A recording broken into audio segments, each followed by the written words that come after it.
Hey everyone, it's Alexander, the real Mr. Robinson. Welcome to the channel, and happy Halloween. It's October 31st. It's that time of the year where everyone's entitled to one good scare, and I am cooped up in my apartment. Normally when it comes to Halloween on this channel, I like to give you all a series of Halloween retro reviews, whether they be 5 randomly picked horror movies or an entire franchise of horror films.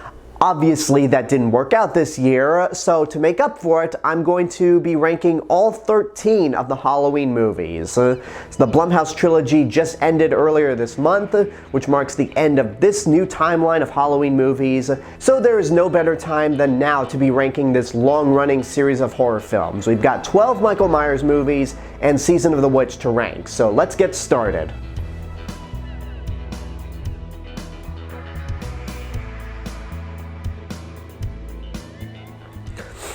Here's a couple of quick notes before we get things started.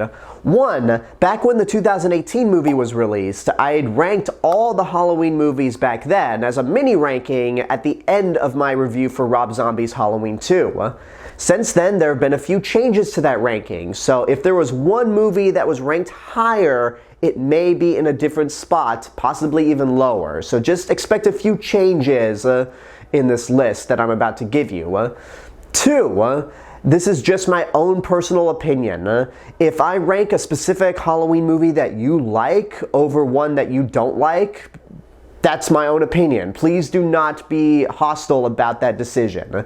And 3, spoilers for Halloween Ends. The movie has been out for a couple weeks now, so spoilers ahead. I will be talking about the spoilers in Halloween Ends, so you have been warned in that aspect. So now that we've gotten all of that out of the way, let's start at the very bottom of the barrel of this franchise. Number 13. Halloween, The Curse of Michael Myers. This has always been bottom of the barrel for me, and nothing anybody can say can change my mind. First of all, the Cult of Thorn stuff makes no damn sense whatsoever, and this is supposed to be the 3rd film in the Thorn trilogy.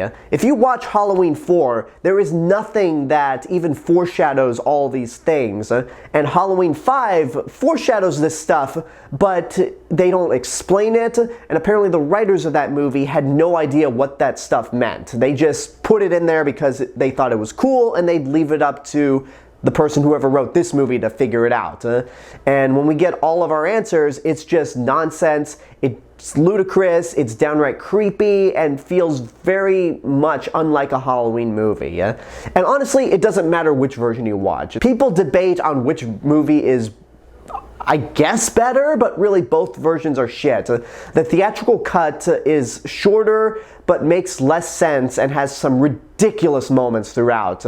And the producer's cut makes a little more sense, but then all the answers that you are given, and when you start to understand the movie, it makes it even worse, like with Michael Myers raping and impregnating his teenage niece. And this being Donald Pleasence's final movie is just absolutely embarrassing.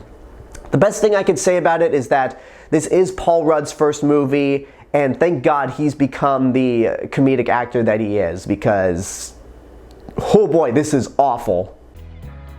Number 12. Halloween Resurrection.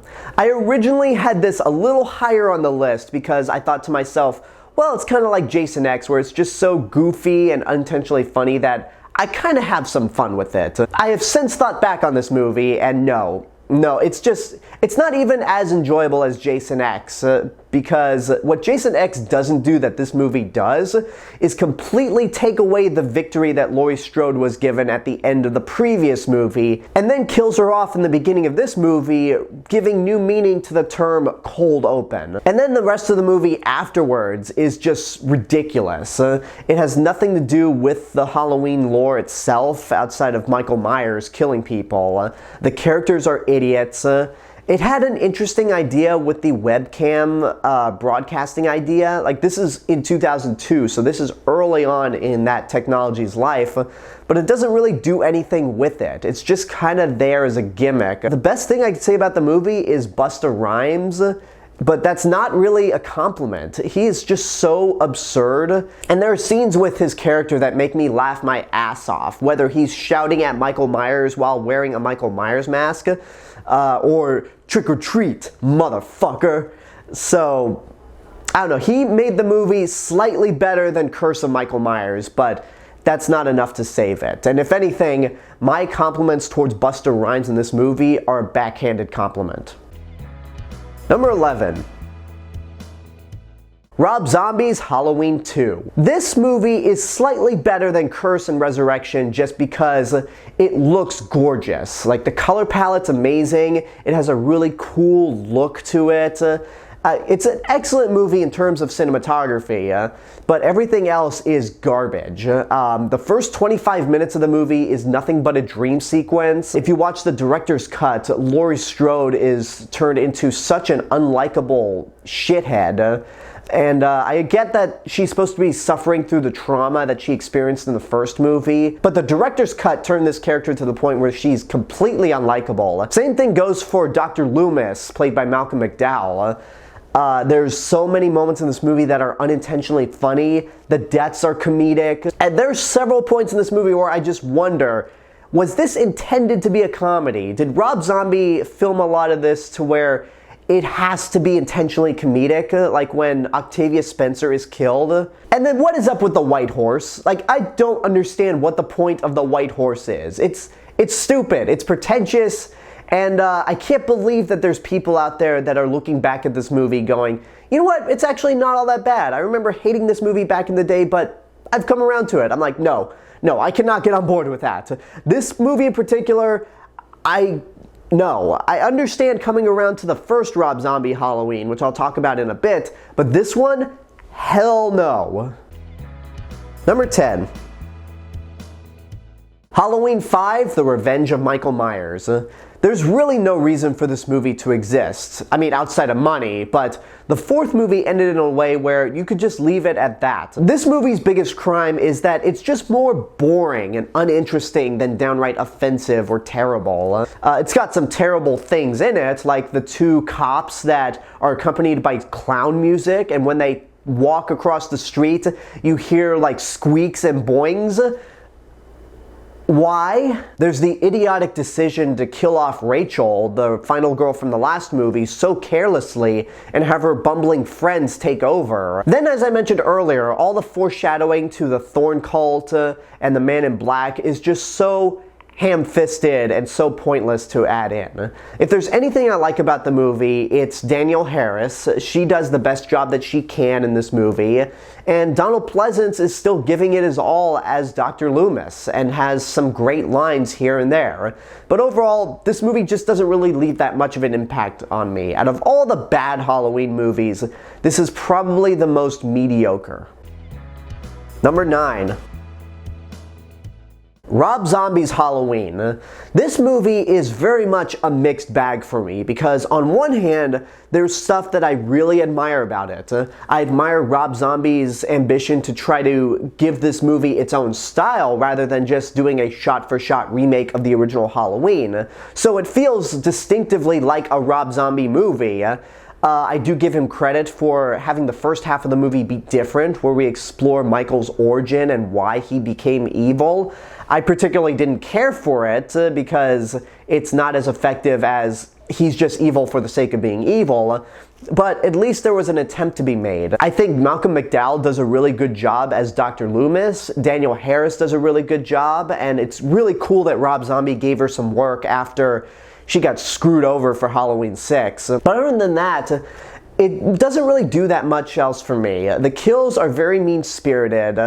The scene where Michael Myers escapes in the director's cut is just so uncomfortable and so off-putting that it's hard to enjoy the rest of the movie afterwards. And then the rest of the movie afterwards pretty much goes down the same beats as the original Halloween. It's not a shot-for-shot remake and it has its own style to it, but it has the same story beats, and if you've seen the original Halloween, you know what's going to happen. So, not as bad as I remember it, and certainly better than all the previous Halloween movies that are terrible, but it's not all that great. I give it points for trying, but it personally doesn't work for me. Number 8. Halloween Kills. Oh boy, this movie stirred up a lot of controversy when it came out last year, at least up until Halloween Ends, but with Kills, there's stuff that I like in it. All the sequences that take place in 1978 are fantastic. They really nailed Dean Cundey's cinematography. It looks like John Carpenter shot it. Bringing back Dr. Loomis using practical makeup instead of using the technology they used for Rogue One to bring Tarkin back is very much welcome. The score is excellent. That sequence where Michael Myers is taking out those firefighters is awesome. And it's got some really cool kills. Unfortunately, this movie is really stupid. There's a lot of moments in the movie that are very comedic and honestly take me out of the movie. I know David Gordon Green and Danny McBride have more of a history with comedy than horror, but the comedy here is sometimes off-putting. It's not offensive, but it's really distracting. The characters make a lot of really stupid decisions, and the ending of the movie doesn't work for me at all. It left me feeling cold and unsatisfied. It didn't give me hope for the next movie to follow afterwards. And I can't tell you how ridiculous that tagline is that the entire town of Haddonfield chants. Evil dies tonight. Like, they say it so many times to the point where it gets comedic. And then having Laurie Strode just being stuck in a hospital throughout the entire movie without anything to do is very disappointing. It's not an awful movie, but it's certainly a letdown and not as good as people make it out to be. Number 7. Halloween Ends. After Halloween Kills came out, I didn't have any expectations on this movie being good, so I was surprised to find out that I actually enjoyed it more than Halloween Kills. It's got problems, don't get me wrong. The fact that Michael Myers is not present throughout most of the movie, and your killer is this new character, Corey, it doesn't work. I honestly get what they were trying to do with this movie. They were trying to do their own idea of evil passing from one entity to another. And the reason I prefer Halloween Ends' approach to this idea rather than Curse of Michael Myers is because Michael Myers is still evil incarnate. We never get an explanation on why he's doing the things that he's doing, and he's his own boss, essentially. He's not the pawn of a cult, and he wasn't abused by his family as a younger child. He's still very much evil without any explanation for it. So I give him credit for that, but the execution just doesn't really work. I thought it was a really weird decision to have this movie take place 4 years after Halloween Kills. I don't like what they do with the character of Allison, where she's written to be a complete idiot. Considering all the trauma that she went through in the past 2 movies, nearly being killed by Michael several times, and losing both of her parents to Michael, why would she fall for somebody who is not really all there and who was accused of murdering a little kid?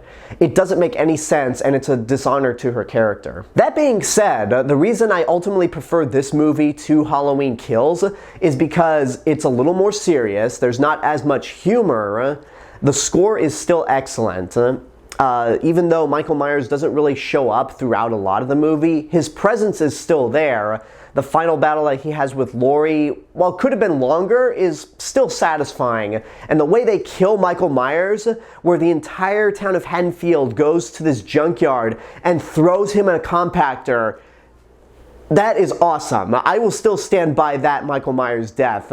It's just so cool. But the rest of the movie, it could have been better, and honestly, I think this would have worked better if they just combined both Halloween Kills and Halloween Ends. Because if they wanted to make a trilogy, they already had their middle movie, which was the 2018 film, and their first movie being the 1978 film. So this could have been better. I understand why people would hate Halloween Ends. For me, I didn't. And another reason I didn't hate Halloween Ends is because right before seeing it, I saw one of the worst movies of this year, Amsterdam, and in comparison, Halloween Ends is a masterpiece. Number 6. Halloween H2O, 20 years later. This is the Halloween movie for the Scream generation. It came out just 3 years after Curse of Michael Myers, but it feels like a completely new movie from a new era. And this is the one that most people in my generation seem to like. I'm not the biggest fan of H2O. There's things I like in it. I like how, compared to the 2018 movie, it gives us a new method for Laurie Strode to cope with the events of the original film. It has some neat kills, has some interesting ideas, it moves at a really quick pace, but I feel like it's a little too comedic for my taste. Some of the comedy really delves into slapstick territory, especially when Michael Myers gets hit in the nuts and we get a close-up of his eyes just widening inside the mask. It's ridiculous. There's honestly not a whole lot in this movie that sticks out to me. It does have a really good ending, and the big confrontation between Laurie Strode and Michael Myers is really cool. But the movie just doesn't really stick out to me. It's not bad, but it's not good. It's just there. I know a lot of people in my generation love it. I saw it way too late, so I just couldn't get on board that train. Number 5. Halloween 2 from 1981. There's a lot in this movie that I really love. The new synthesizer score is creepy and haunting and reminds me very much of Halloween Horror Nights. I love how it feels like a direct continuation from that first movie, right down to the same crew. Mostly same crew. The kills are great, the big finale in the hospital is tense, the death of Ben Tramer is iconic and just really kills me every time, no pun intended, but it's a hilarious death. The rest of the movie, however, is just more of the same. I mean, the tagline of this movie is more of the night he came home, and that's very much what this is, for better and for worse. The movie isn't all that inventive in terms of being a sequel. Sure, it has a higher body count and a bigger budget than the first movie, but outside of some more intense gore, it doesn't really do much else. The only new thing this movie really has going for it is giving us that bombshell that Michael Myers and Laurie Strode are brother and sister. Personally, I'm not a fan of that relationship. I understand that it's been with these characters for generations until the 2018 movie came out. When you watch any of the other Halloween movies involving Laurie and Michael where they're siblings, you don't really get that impression. There's nothing in the back of your head that says, yeah, these two are related. And it only feels like they put that in this movie just to give us a new twist. I don't hate this idea, but I honestly prefer it when they're not related. So Halloween 2 certainly has a lot going for it and some stuff that I really do dig, but there's also a handful of stuff that doesn't work for me. And with Halloween H2O, it results in one of the more mediocre Halloween movies. Number 4. Halloween 3 Season of the Witch. You know, the Michael Myers-less Halloween movie. There's a lot in this movie to admire. For one, it's completely different from the rest of the series, which also hurts it because you're expecting Michael Myers to be in the movie. But if you just take away Halloween 3 and call it Season of the Witch, or Season of the Witch, a Halloween story, then I think this movie would have been more well received when it came out. It has a creepy atmosphere with its score and the way it's shot, once again by Dean Cundey. The idea of corporate greed and how this corporation is making all these masks that kill children just as a sacrifice is really haunting. It says a lot about consumerism.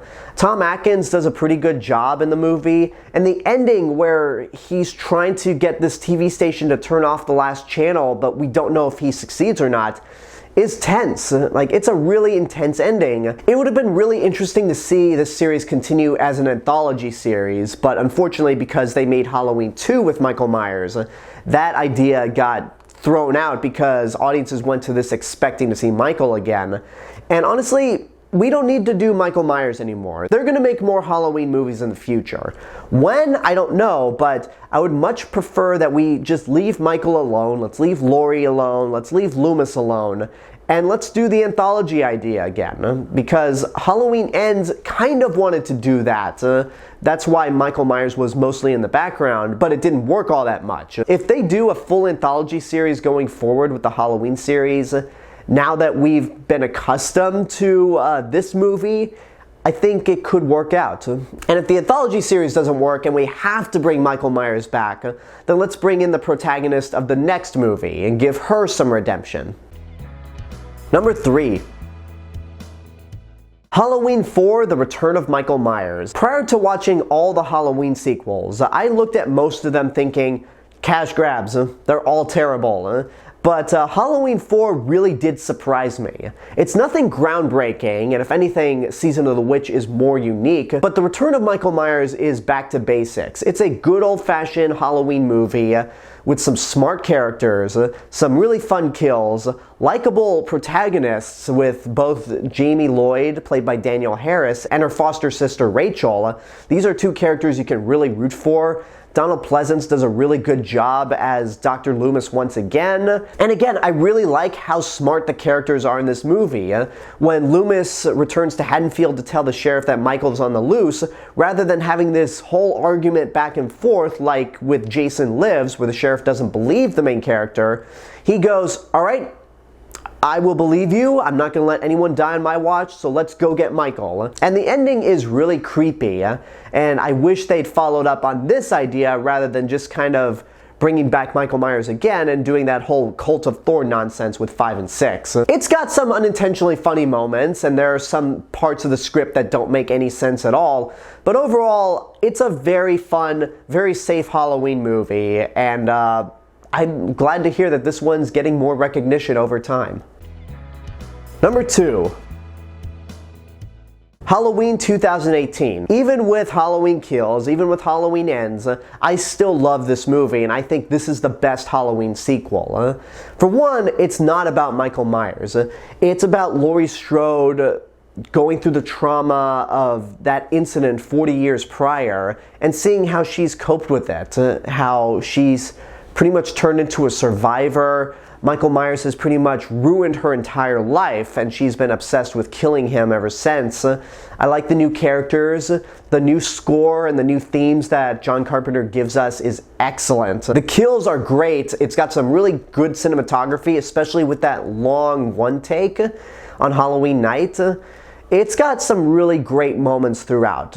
There's stuff that doesn't work in the movie, like Dr. Sartain, where he puts on the Michael Myers mask and he's so obsessed with having Michael speak. That doesn't really lead to anything outside of a really cool head stomp. But overall, I really love this movie. This movie was so good that it ended up on my favorite movies of 2018 list. I loved it that much. And honestly, I feel like this would have been a perfect ending for this particular timeline. We could have had just this one movie where Michael Myers is burned in the fire and the Strode women go to live happy lives and Laurie Strode is once again living a normal life. I think that would have been a much better ending than what we got with Halloween Ends. Number 1.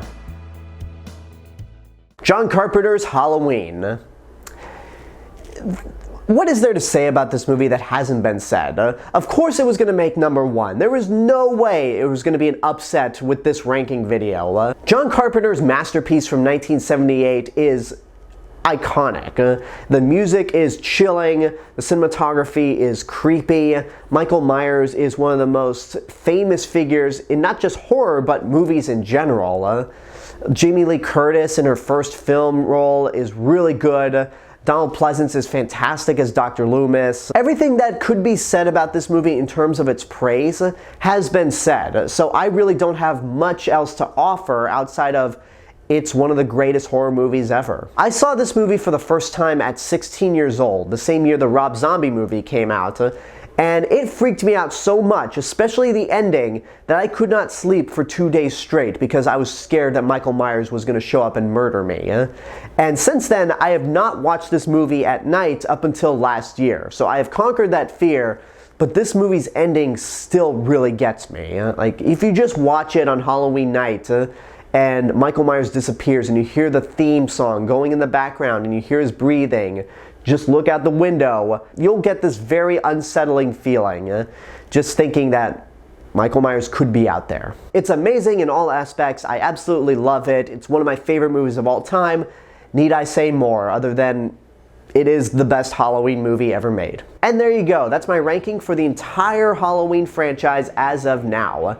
I'm curious to see where this franchise will go moving forward, because obviously Halloween Ends is not the official end of this franchise. But now I want to know what you guys think about these movies. If you've seen them, what's your personal ranking? How do you feel about the way I've ranked these movies? Whatever the case may be, let me know in the comments below. Don't forget to like the video, subscribe to the channel, and hit the bell button to get notifications.